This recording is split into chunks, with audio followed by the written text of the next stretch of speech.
All right. Hopefully you can hear me now. I just realized my mic was not reacting correctly. So let's go back a little bit. Um,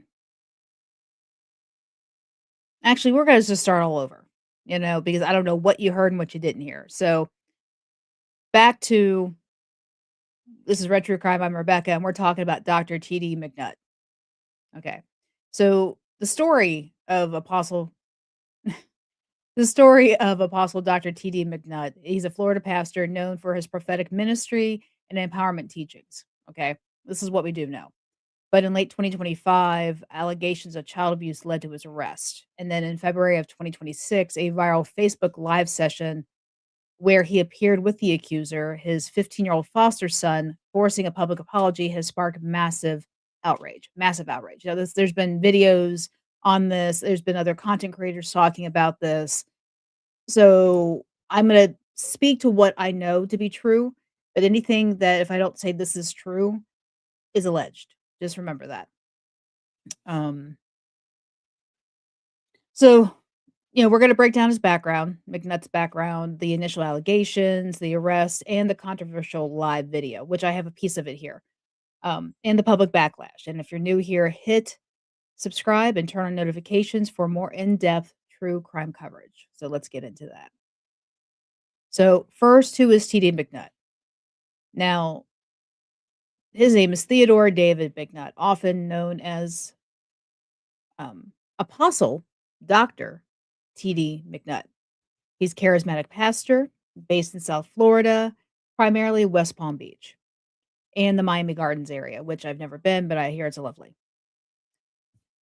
So he's led ministries for decades, focusing on prophetic words, spiritual warfare, dream interpretation, and community empowerment.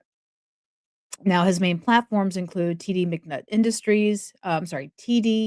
Ministries International, where he's the CEO and president, and churches like Kingdom Builders Empowerment Worship Center earlier on, but that evolved into Transformation Empowerment Worship Center of South Florida. That's a lot to say. So it's also known as the TEWC, where he serves as senior pastor. Now, his services stream on YouTube and Facebook with sermons on topics like high standard, sovereignty, and honoring figures of like Dr. Martin Luther King Jr., which, as you've been hearing from declassified FBI files, is he somebody we should follow and worship? I don't know, but that's another topic for another day. So McNutt also founded The Cave. Now, that's a counseling program he started in 2011 aimed at helping victims of sexual, mental, physical, and emotional abuse. And he's even counseling the abusers themselves and help them find restoration. Now, his ministry claims high ratings and life-changing impact, which that's a hell of a thing to claim. Because a lot of the times these programs, especially for abusers, there's not a whole lot of high turnover of success in that. Now, outside of church, he owns businesses like the Spaghetti House and MAP Catering. But his public profiles paint him as mentor, prophet, family man, you know, often sharing about weddings, events, and godchildren. But in December 2025, that image cracked, which is what we're talking about tonight. So on December 3rd, 2025, 15-year-old Kenardo Gates, McNutt's foster son and biological son of McNutt's cousin, Carmisha Irons, reported abuse to school officials in West Palm Beach. Now, Kenardo had been living with McNutt, who acted as a father figure after the boy's biological father was incarcerated. Now, according to reports and a Palm Beach County Sheriff's Office probable cause affidavit, so and it gives the case number of 251222319. Okay. The complaint involved child abuse, a felony charge. Details mentioned physical marks on the mentioned physical marks on the boy's body indicating recent harm, though not severe. Online discussions and clips have raised concerns about potential inappropriate touching, with some referencing past videos like a birthday post. Now, that one I have not seen, but it's described as the mom of the boy and Pastor McNutt both break into his room like on his birthday, and he's about 13, 14 years old, something like that. And they're saying, it's your birthday, and they start smacking him on the butt, and all he's wearing is his underwear. So they're smacking him on the butt, they're pinching his butt, they're trying to pinch his privates. This is what's being alleged. Now, again, I have not seen this video, so I cannot testify to what they're saying, but this is all allegedly what's going on in this video. And at one point, Pastor McNutt says, "Have you peed in this bed?" Which, again, a lot of people have said that's, a red flag right there. But, in this video, it's showing physical interactions described as uncomfortable or grooming-like. Now, authorities acted quickly.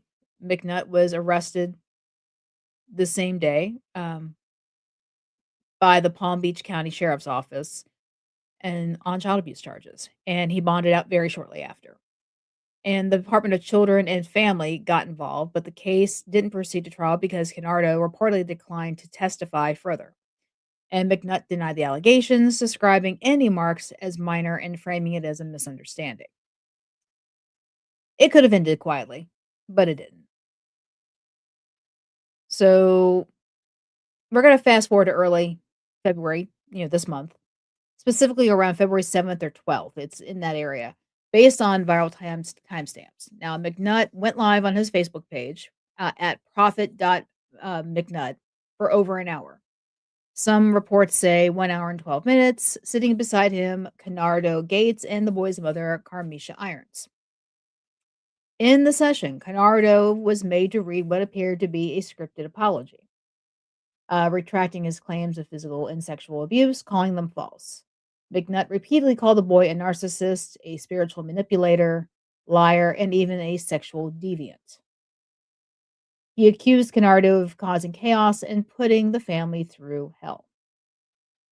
Mother joined in, listing complaints about her son. Another godson was brought on to vouch for McNutt's good treatment of the boys and defend him. McNutt highlighted gifts like lobster dinners, iPhones, and shopping sprees, questioning how anyone could accuse him of abuse after such generosity.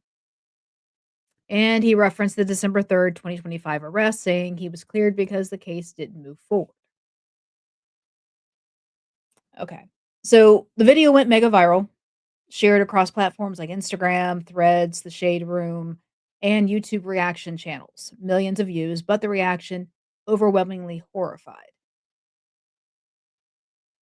Let me say this. I saw parts of the video. I didn't see the whole thing. It's hard for me to find the whole thing. And I will say this. I do question why this man put this kid out on live TV or live video like this, calling him names, and demanding an apology, all these things. This is not something you put out on the internet for other people to view. If this truly is a misunderstanding, if this truly is something this kid made up, you don't call him a deviant, you don't call him these things, because that's abuse in itself. And his body language, I mean, it made it look like the child was very uncomfortable. He had his arm behind the boy. So, I mean, I got a little bit here. So I'm going to show you what I see, and you tell me what you all think.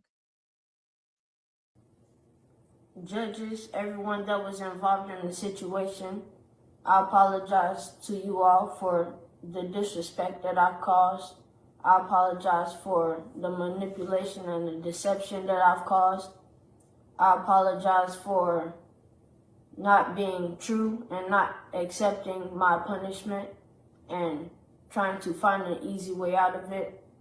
I apologize for wasting you all's time. And during all of this, the mother, Carmisha Irons, is joining in. She's seconding every motion that the pastor is making about this child. At one point, they talk about the child allegedly acting out at school, grabbing people's private areas, and then saying that he doesn't do that in front of them. Us to do what's right around us, you can do it when you're not around us. Absolutely.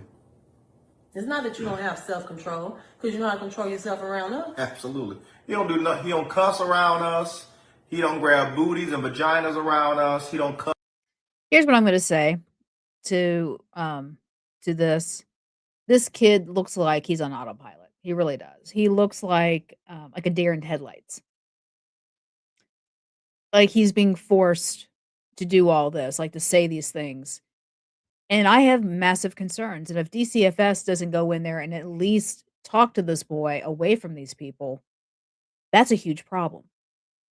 Because this is all alleged and everything has been dropped because the kid refused to go any further with it. So I understand that. But how do we know this child wasn't pressured to back down? How do we know that this wasn't true? We don't. And unfortunately, we have too many cases of DCFS not doing their job and children taking the punishment and either dying or being abused further. It's terrible. So I do feel that no matter whether the kid decides to drop it, DCFS needs to do a full investigation to the very end. That's what I feel. So viewers zeroed in on Kennardo's body language, discomfort, possible duress. Many called it coercive emotional abuse and a clear power imbalance. Now comments flooded in. This child needs help. Shame on you, Pastor McNutt. The police and CPS dropped the ball. These are things that are coming out about the whole video. Advocates pointed to red flags in prior content, like tickling or birthday videos. Groups formed on Facebook to organize support for Kennardo, urging DCF intervention again. Critics questioned why a pastor focused on abuse recovery would handle allegations this way. And that's the thing. If he is handling abuse situations like this, and he's counseling people on this, he should know how to talk to this boy. This is not how you do it. So now some drew parallels to broader issues in churches involving vulnerable youth, which, if you go back in history, I mean, you're always hearing stories about pastors abusing children, the Catholic Church abusing children. Oh God, the churches out in Utah, not the well, I mean, they're polygamous, but the Mormon church, there's allegations all over the place. Some of it's been found to be true, some of it's been false. But you're hearing more and more about these things. So as of mid-February of this year, no new charges have surfaced and McNutt's ministry continues, but the scandal has damaged his reputation, as it probably should. Supporters defend him as a victim of false claims, others demand accountability. So, end result, the case highlights how quickly power dynamics can turn toxic, especially when faith, family, and allegations collide. The viral live didn't clear McNutt in the eyes of many. It amplified concerns, and I agree with that. But what are your thoughts? Let me know what you guys think. Coercion, misunderstanding, drop them in the comments respectfully, please. And if you want more deep dives like this. And subscribe for a weekly true crime and share if you think stories like this need exposure. I think they do. So stay vigilant, stay safe, and thanks for watching Red True Crime, and we'll see you next time. And as I always say, be weird, be rude, be safe, and let me know if there's any other cases like this I should talk about. So have a good night, everybody, and thank you for tuning in.